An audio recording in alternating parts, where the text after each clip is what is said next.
From growing up working odd jobs to make ends meet to having a $20 million salary as the UFC president, this is how Dana White really made his millions. Dana's a big shot, but it wasn't an easy ride for him. It took him 20 years to get here, and you won't believe where it all started. Growing up, his dad wasn't around much, and when he did show up, he wasn't exactly a role model. So White had to figure things out on his own, and he took on all kinds of jobs just to make ends meet. I'm talking about laying asphalt, bouncing at an Irish bar, and even being a bellhop at the fancy Boston Harbor Hotel. Dana grew up in Massachusetts, but it was in Las Vegas where the UFC thing really began to take shape. He became buddies with Lorenzo Fertitta, a key part of the UFC puzzle. But his time at Bishop Gorman High School was cut short when he got expelled. Why? Because this dude used to kick a huge door that made the nun teaching inside go crazy. His friends discovered that when the nun was angry, she wasted the class time ranting instead of teaching. So every day Dana would kick that door shut and enjoy the show from another classroom. You could tell he was an entertainer right from the start.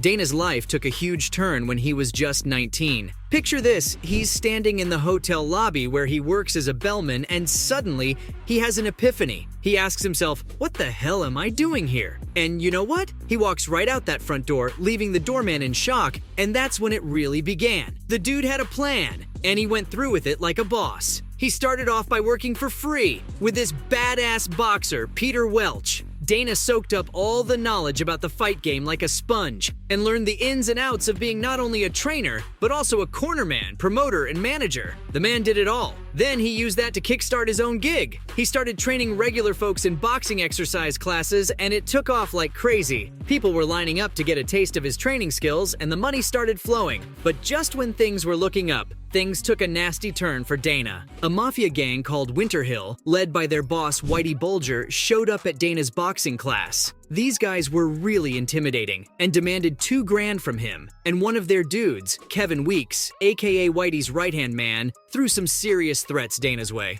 Dana wasn't about to mess with these gangsters, and he knew his life was on the line. So he packed up his stuff, said see ya to his old life, and booked a ticket to Las Vegas. It was a wild escape, but can you guess who he bumped into in Sin City? His old school buddy Fertitta. These two got to talking, and the rest is history. Dana and his buddy Fertitta wanted to dive into boxing, but White wasn't sure which direction to take in the fight biz just yet. No worries though, because he decided to become a manager and trainer. And guess where he showed up? Floyd Mayweather's gym. That's right, the man himself. Dana then went all out and created his own boxing gear brand called Bullenbeiser. And get this, Mayweather even wore it during his first pro fight. Dana was hustling in different parts of the boxing world, and he was so dedicated that he even crashed at Mark Wahlberg's place for 3 months, training him for a role in a movie. But that film never saw the light of day, and then destiny intervened. While managing some MMA fighters, Dana caught wind that the UFC was in huge financial trouble. They were struggling for recognition, acceptance, and popularity. And because of that, the co-creator, Bob Merowitz, was selling it for just $2 million.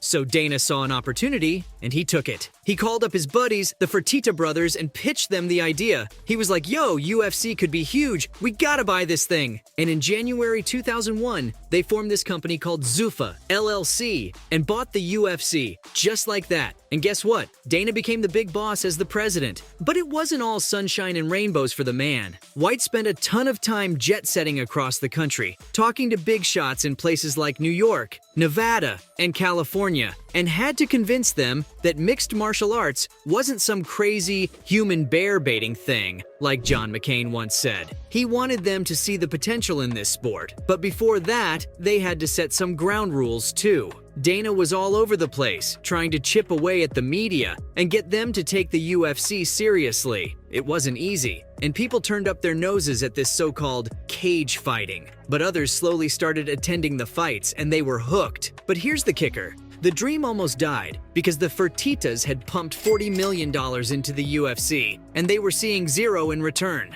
No sponsors, nothing. Lorenzo had enough of the whole thing and told White to find out what they could sell this thing for. So Dana hustled and made some calls. He came back with a disappointing offer of around $6 to $7 million, and you can imagine the panic running through his head. He was thinking he just blew $40 million of his friend's cash on a business he poured his heart and soul into. But guess what? Lorenzo called back the very next day and did a complete 180, telling Dana he's going to keep going with it. They decided to go all in for one last shot at saving the business. And that's when they came up with the genius idea of the reality show, The Ultimate Fighter. They threw in another $10 million, like a final Hail Mary pass. And guess what? It worked. The show was a hit. Picture this, 2 teams, each coached by badass UFC fighters. These fighters would pick one member from their team to battle it out in the octagon, and the loser would get the boot. The best of the best would keep fighting until we had ourselves an Ultimate Fighter champ. Oh, and the cameras. They had access to the fighters' houses, so you can imagine the drama and excitement. This show was a sensation. The final showdown between Forrest Griffin and Stephan Bonnar was so epic that it got inducted into the UFC's Hall of Fame. White knew that when that fight ended, he made it. And just to make sure the UFC had a clean fighting environment, he brought in USADA to keep things legit, even if it meant that some big names like Jon Jones, Brock Lesnar, and even Anderson Silva failed their drug tests. But the UFC reached new heights thanks to superstars like Ronda Rousey, Conor McGregor, Israel Adesanya, and Khabib Nurmagomedov. These guys took the sport to a whole new level of awesomeness, and the UFC became the king of pay-per-view, leaving boxing in the dust. And in 2016, the Fertitta brothers sold their shares. But White wasn't going anywhere. He's still entitled to a sweet 9% of the UFC's profits, even though people questioned if he'd stick around as the president. And the truth is, fighting's always been his true passion. The money's just a dope side effect. His crazy gamble paid off in the long run. And there's a reason why. White didn't just sit around twiddling his thumbs. Oh no, he turned the UFC into an absolute beast of a global MMA powerhouse. Fast forward to 2016, Dana and his pals sold their chunk of the company to a bunch of investors, and you won't believe the price they fetched, $4 billion. Talk about hitting the jackpot. Now, Dana wasn't about to call it quits just yet.